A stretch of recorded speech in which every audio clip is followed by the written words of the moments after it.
प्राण प्रतिष्ठा हुआ है वो अपने आप में खूबसूरत मंजर दर्शाया है। धर्म, जात पात, सब चीजों से, पॉलिटिक्स, सारी चीजों से उठ करके यूएई के देशों के बीच 8 महत्वपूर्ण समझौतों पर हस्ताक्षर किए गए हैं, लेकिन इन समझौतों के बीच एक महिला का नाम चर्चा में आ गया है। 3 मिलियन भारतीय नागरिक अरब में रहते हैं, यूएई में रहते हैं, 3 मिलियन। और उन्होंने अल्हान मोदी कम्युनिटी के द्वारा मोदी जी के लिए बहुत खूबसूरत आयोजन रखा। उन्होंने कल कहा था कि Modi ji is flexing his diplomacy muscle, diplomatic muscle होगा। देखें, इसमें सारी चीजें शामिल है। इसमें सिर्फ अकानमी अकेली नहीं है, डिप्लोमेसी है, टीम वर्क है, लीडरशिप है। और उसके बाद यहाँ पे रिम बिन्त इब्राहिम अल हशमी। रिम अल हशमी संयुक्त अरब अमीरात की इंटरनेशनल कोऑपरेशन मिनिस्टर हैं। रिम अचानक 2 चीजों को लेकर चर्चा का विषय बन गई हैं। सबसे पहला तो उनका हैंडशेक और दूसरा उनके कपड़े। और उसके बाद यहाँ पे वॉइस ऑफ अमेरिका ने उसको कवर किया है, रॉयटर्स ने कवर किया है। उसके बाद बड़े बड़े इदारों ने सारी चीज का लिखा है कि किस तरीके से आज ये 7वां ट्रिप है यूएई का, मोदी साहब का।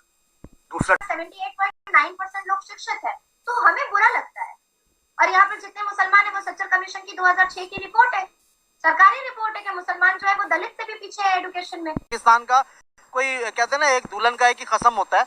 हमारे 10 कसम है ना, 10 खावंद है। जब 10 खावंद हो गए उसकी कोई इज्जत नहीं होती उस औरत की। हेलो फ्रेंड्स, एक नए अपडेट के साथ आपका बहुत बहुत स्वागत है। तो फ्रेंड्स, जैसे कि आपने देखा कि मोदी जी के यूएई का दौरा कितना ज़्यादा सक्सेसफुल रहा, चाहे वो बाईलैटरल मीटिंग हो, चाहे वो मंदिर का इनॉग्रेशन हो, या फिर वहाँ पे जो उनके लिए कैंपेन रखा गया था अहलान मोदी, उसको संबोधित करने वाली बात हो, और वहाँ पे चाहे वो अरबी हो, चाहे वो भारतीय डायस्पोरा हो, हर किसी ने उनके इस कदम को कितना ज़्यादा अप्रिशिएट किया। और हर किसी ने देखा कि मोदी जी की ही वजह से जो है वहाँ पे इतने बड़े और भव्य मंदिर का इनॉग्रेशन हो पाया। इसी के साथ कतर का भी दौरा सक्सेसफुल रहा, लेकिन यूएई का दौरा 2-3 चीज़ों की वजह से बहुत ही ज़्यादा वायरल हो रहा है। कुछ वीडियोज़ निकल के आ रहे हैं जो कि बहुत ही ज़्यादा वायरल हैं यहाँ भी और वर्ल्ड वाइड भी। जी हाँ, जिसमें कि मोदी जी ने कुछ वर्ड्स जो है अरबी के यूज़ किए हैं जब वो भारतीय डायस्पोरा को संबोधित कर रहे थे। इसी के साथ 2 लेडी, जो कि एक वहाँ की विदेश सचिव बताई जा रही हैं और एक जो है वहाँ की शहजादी बताई जा रही हैं। ये दोनों लेडी भी बहुत ज़्यादा वायरल हैं। पहली तो जो विदेश सचिव हैं उनका नाम है रिम अल हाशमी, और उन्होंने भारतीय विदेश सचिव जिनका की नाम है विनय क्वात्रा, उनके साथ कितने गर्मजोशी से शेक हैंड किया। जी हाँ, उनका शेक हैंड बहुत ही ज़्यादा वायरल है कि किस तरीके से अब ढकियानुसी बातों से यूएई हो चाहे सऊदी अरेबिया हो बाहर निकल रहा है। इसी के साथ दूसरे वीडियो में जो वहाँ की शहजादी हैं उन्होंने मोदी जी को कितनी गर्मजोशी से सी ऑफ किया, तो ये भी देखने लायक था। मैं अरबी में कुछ वाक्य बोलने का प्रयास कर रहा हूं। अल हिंद बल इमारात बी कलम अल जमान बल किताब दुनिया नकुत्बो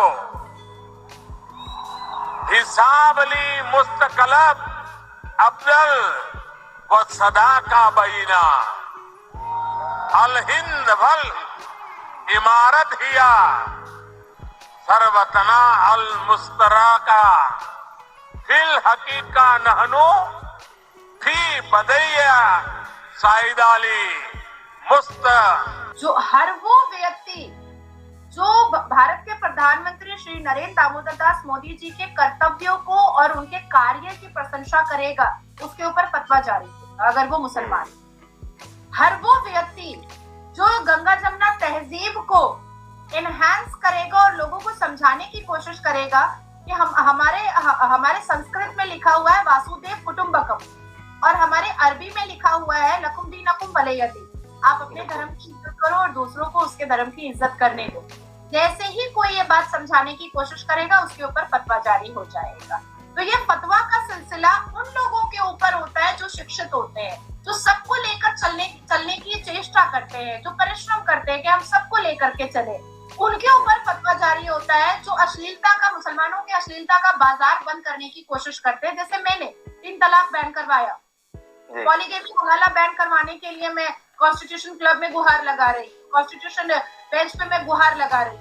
उसके बाद फिर बहुत सारे ऐसे मुद्दे हैं। अभी देखिए 196 बच्चे पैदा हुए हैं वेस्ट बंगाल के जेल के अंदर, जो महिलाएं कभी बाहर भी नहीं आई हैं, 4 साल 5 साल से जेल के अंदर है, उनको बच्चे पैदा हो रहे हैं, तो डेफिनेटली पुलिस ऑफिसर ने उनका रेप किया है, और या तो उनको कहीं रात में बेचा है या दिन में बेचा है, तभी वो प्रेग्नेंट हो गई है। तो ऐसे मुद्दों पर जब नाजिया इलाही खान अपनी आवाज उठाती है तो नाजिया के ऊपर फतवा जारी कर दिया जाता है। इलियास साहब जब चले जाते हैं, इलियासी साहब जब चले जाते हैं अयोध्या राम मंदिर की प्राण प्रतिष्ठा पर और एक खूबसूरत मैसेज देने की कोशिश करते हैं गंगा जमुना तहजीब का, तो उनके ऊपर फतवा जारी हो जाता है। तो देखिए अब हम भी बड़े एडमेंट होते हैं, अब हम भी मतलब क्या किया जाए। देखिए भारत के संविधान में फ्रीडम ऑफ स्पीच सिर्फ अवैसी के पास तो नहीं है ना, सिर्फ तौकीर के पास तो नहीं है ना, सुलेमान के पास तो नहीं है ना। इन मुफ्ती और ये जो 72 वर्जिन औरों की ठरकबाजियां जो वाइड स्प्रेड करते हैं, इनके पास तो नहीं है।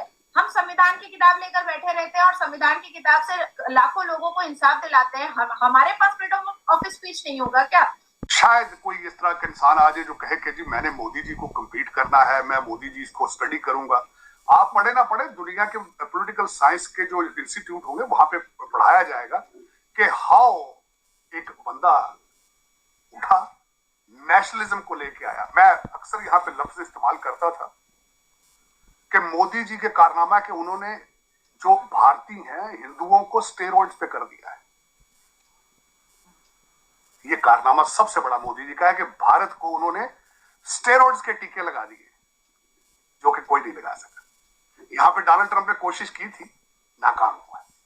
अरब स्प्रिंग उठी थी, नाकाम हो गई। ब्रेक्सिट हुआ था, नाकाम हो गई। लेकिन मोदी जी की ये चीजें आप कहे ना कहें, इस पे पीएचडी के मकाले लिखे जाएंगे और होना चाहिए। देखिए एक चाय बेचने वाले का बच्चा है, उसकी बीवी का नाम पता है किसी को आज? उसकी बीवी है जो उसकी नहीं उसकी चल सकी सारी जिंदगी, किसी को पता है वो का? मोदी जी के भाई का नाम पता है किसी को आज पाकिस्तान में? मैं पूछना चाहूंगा, ये जो लौंडा लपाड़ा इस वक्त जो कहता है कि हमने जिहाद करना है, हमने गाजा को आजाद कराना है, इनसे पूछे मोदी जी के भाई का पता है किसी को? मैंने कहा आर्मी चीफ का नाम नहीं पता होता इंडिया में तो किसी को, हमारे यहाँ सबको पता है, बच्चे ये मैं कहां से शुरू करूं, कहां खत्म करूं? मेरे जैसे लोग, जिन लोगों को आपने रिजेक्ट करके बाहर भेजा है, आज भी जख्मी है, तड़प रहे हैं आपके दर्द के लिए, लेकिन आपको खुद ही दर्द नहीं है। आपको खुद ही दर्द नहीं है। आज मैं वाहिद एक ऐसा मुल्क है जो अपने कपड़ों को आग लगा के जश्न मना रहा है। आग में आज लिपटा पड़ा है। मैं कुछ क्वेश्चन करना चाहूंगा आपके इस प्रोग्राम के वसातत से कि आप 7 फरवरी को बेटर ऑफ थे या आज बेटर ऑफ है? आज आप जल रहे हैं, आग में जल रहे हैं। मैं बताना चाहूंगा किस तरह जल रहे हैं। जिस इंसान को सबसे बड़ा मैंडेट दिया गया है अकॉर्डिंग टू आपकी प्रेस और सारा कुछ, मेरा मुर्शद, जिसने 3.5 साल एक एटॉमिक पावर को जिनों के जोर पे चलाया, जिन चलाते रहे, तावीज चलाते रहे, उसकी बात सुने जरा गौर से। उसका जब दरबार सजा है इलेक्शन के बाद, दरबार में आए वकला, आए सारे पेश हुए दरबार, उसने फ्रूट और योगर्ट के साथ नाश्ता करके जब दरबार में बैठा तो उसने कहा जाओ, किसी सियासी पार्टी से तुमने बात नहीं करनी, सिर्फ एक्सट्रीमिस्ट रेडिकल रिलीजियस पार्टीज के साथ बात करो। वो पार्टी कौन है? जमात इस्लामी से बात करो, टीएलपी से बात करो,